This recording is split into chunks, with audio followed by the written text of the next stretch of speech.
Good morning everybody.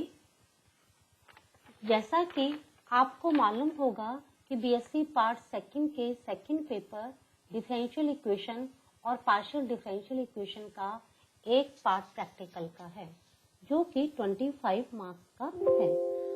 आपको मालूम होना चाहिए कि इस प्रैक्टिकल को करने के लिए हम किसी लैब या प्रैक्टिस का यूज नहीं करते हैं, क्योंकि जो प्रैक्टिकल आपके सिलेबस में है वे एक तरह के क्वेश्चंस ही हैं। उन्हें हम प्रैक्टिकल फॉर्म में लिखते हैं, जैसा कि आप फिजिक्स और केमिस्ट्री में लिखते हैं, जिससे आपको उस प्रैक्टिकल और क्वेश्चन से रिलेटेड कॉन्सेप्ट अच्छी तरह से क्लियर हो जाएं। आज हम उन्हीं प्रैक्टिकल में से उस प्रैक्टिकल को डिस्कस करेंगे जिसकी थ्योरी आप पहले पढ़ चुके हो। वो प्रैक्टिकल है आपका formation of partial differential equation by the elimination of arbitrary constant।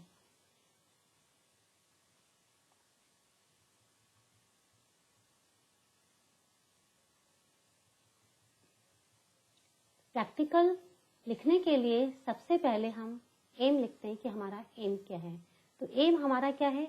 Formation of partial differential equation, आंशिक अवकल समीकरण का निर्माण करना। कैसे? By the elimination of arbitrary constant. उसके बाद हम सेकंड पॉइंट प्रिंसिपल लिखेंगे कि इसका जो प्रिंसिपल क्या है कि कैसे हम पार्शियल डिफरेंशियल इक्वेशन को बनाते हैं। तो let us have function f of x y z a b equal to 0, जहां पे a और b हमारे आर्बिट्रेरी कांस्टेंट हैं। इन्हीं a और b को हमें एलिमिनेट करना है। तो सबसे पहले हम इक्वेशन 1 को x और y के रेस्पेक्ट में डिफरेंशिएट करते हैं। तो del f upon del x plus del f upon del z into del z upon del x is equal to 0। और क्योंकि del z upon del x is equal to p है, तो इस equation को हम इस तरह से लिखेंगे del f upon del x plus del f upon del z into p equal to 0। और जब हम y के रेस्पेक्ट में करेंगे तो del f upon del y plus del f upon del z upon del y equal to 0। क्योंकि del z upon del y जो है वो q के बराबर होता है, तो इक्वेशन इस फॉर्म में लिखी जाएगी del f upon del y plus del f upon del z into q equal to 0। Equation 1, 2 और 3 से हम a और b को एलिमिनेट करते हैं। और जब हम एलिमिनेट करेंगे तो हमें डिफरेंशियल इक्वेशन इस फॉर्म की मिलेगी f of x y z p q। यानी अब आपकी इक्वेशन में a b नहीं है, जो कि partial differential equation of first order है। तो ये हमारा पार्शियल डिफरेंशियल इक्वेशन की फॉर्मेशन का प्रिंसिपल है कि सबसे पहले हमें जो भी इक्वेशन दी गई है उसको विद रिस्पेक्ट टू x और y डिफरेंशिएट करेंगे। डिफरेंशिएशन करने के बाद हमें दो इक्वेशंस मिलेंगी, एक विद रिस्पेक्ट टू x वाली और एक विद रिस्पेक्ट टू y वाली, और एक इक्वेशन हमारे पास दी हुई होगी। तो इन तीनों इक्वेशन से हम a और b को एलिमिनेट करेंगे। ठीक है, तो ये हमारा प्रिंसिपल है पार्शियल डिफरेंशियल इक्वेशन को बनाने का। तीसरा पॉइंट आता है एप्लीकेशन, कि ये जो हमारा प्रिंसिपल, इसकी अनुप्रयोग क्या है, कैसे हम इसको करेंगे। तो वो हमारा पार्ट किसमें आता है? एप्लीकेशन में। तो इस एप्लीकेशन में हम इससे रिलेटेड क्वेश्चंस करेंगे। तो हम इसमें 3 एप्लीकेशन लेके चलते हैं। तो पहली है form a partial differential equation by eliminating a b from z is equal to x plus a into y plus c. यानी इस इक्वेशन से पार्शियल डिफरेंशियल इक्वेशन को बनाना है और जिसमें a और b को एलिमिनेट करना है। तो देखिए कैसे। तो we z is equal to x plus a into y plus b हमें दी हुई इक्वेशन है, इसको आप नंबर 1 दे दीजिए। और अब इस इक्वेशन को विद रिस्पेक्ट टू x और with respect to y differentiate करो।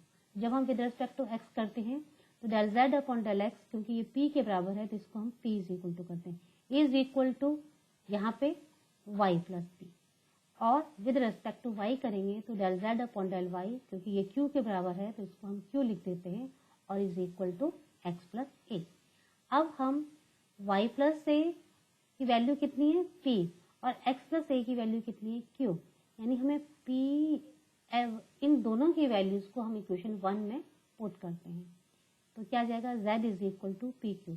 अब आप देखिए कि ये जो इक्वेशन है इसमें आपके आर्बिट्ररी कांस्टेंट नहीं है, यानी वो एलिमिनेट हो चुके हैं।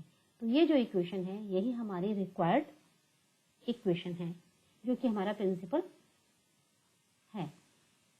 सेकेंड एप्लीकेशन है कि find the partial differential equation by elimination of the constant a b c from the following: x square upon a square plus y square upon b square plus z square upon c square is equal to 1।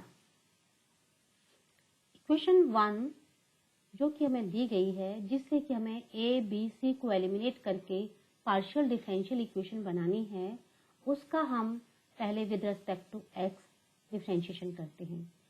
तो differentiation करने पर 2x upon a square plus 2z upon c square और del z upon del x, तो यानी ये del z upon del x किसके बराबर है, p के बराबर है। या हम इसको इस तरह से लिख सकते हैं कि c स्क्वायर, क्योंकि 2 तो कैंसिल हो जाएगा, और c square x plus a square z into del z upon del x equal to 0 form में इक्वेशन हमें मिल जाएगी।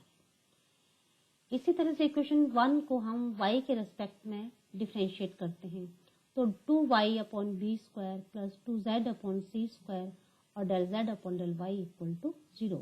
इक्वेशन सेकंड की तरह हम इसे भी सिंप्लीफाई करते हैं, और इक्वेशन की जो फॉर्म है वो इस तरह से हमें मिलती है: c square y plus b square z into del z upon del y equal to 0।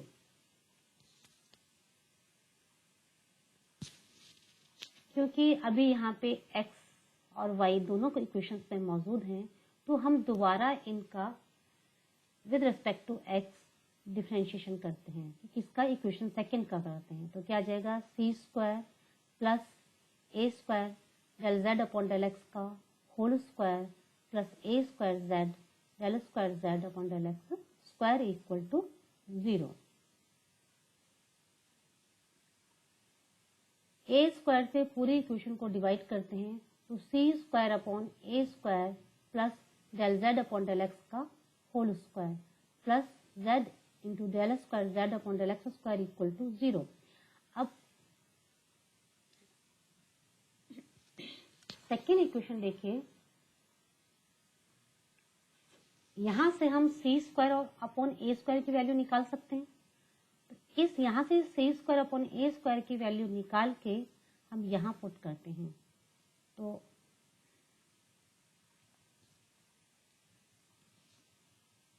यानी minus z upon x del Z upon del x plus del Z upon del x का whole square plus z into del square z upon del x square equal to 0, और minus z into del Z upon del x plus X, ये जो x है इसे multiply कर दीजिए पूरी equation को, तो ये फॉर्म आ जाएगी x into del Z upon del x का whole square plus z x del square z upon del x square equal to 0।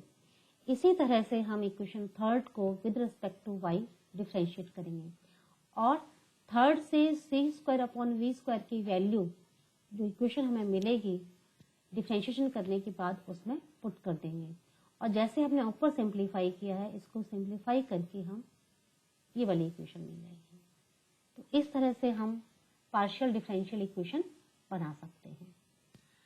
Third application है form A differential equation by the eliminating constant a and b। तो z is equal to ax plus by plus ab, जो कि arbitrary constants हैं। तो इस equation को हम with respect to x और y पार्शियली डिफरेंशिएट करते हैं, तो del z upon del x is equal to p is equal to a and del z upon del y is equal to q is equal to b। तो a is equal to B p और b is equal to q को हम equation 1 में put करते हैं। तो equation हमें इस तरह से मिलेगी, z is equal to P X plus Q Y plus P Q. तो आप देखिए ये हमारी पार्शियल डिफरेंशियल इक्वेशन है और जिसमें कि ए बी अब नहीं है। तो इस तरह से हम कॉन्स्टेंट्स को एलिमिनेट करके पार्शियल डिफरेंशियल इक्वेशन को फॉर्म कर सकते हैं। तो इस तरह से हम प्रैक्टिकल को लिखेंगे और हर एक प्रैक्टिकल में आपको एप्लीकेशन में मिनिमम 3 एग्जाम्पल्स लिखने हैं। और हमारा जो प्रिंसिपल है, प्रैक्टिकल जो भी क्वेश्चन आपका या प्रैक्टिकल आपका उससे रिलेटेड जो प्रिंसिपल है उसको बहुत ही शॉर्ट में लिखना है। ठीक है, तो आज हमारा जो फर्स्ट प्रैक्टिकल है जिसका कि ए पार्ट है bye elimination of arbitrary constant, वो हमारा यही फिनिश होता है। Okay, thank you.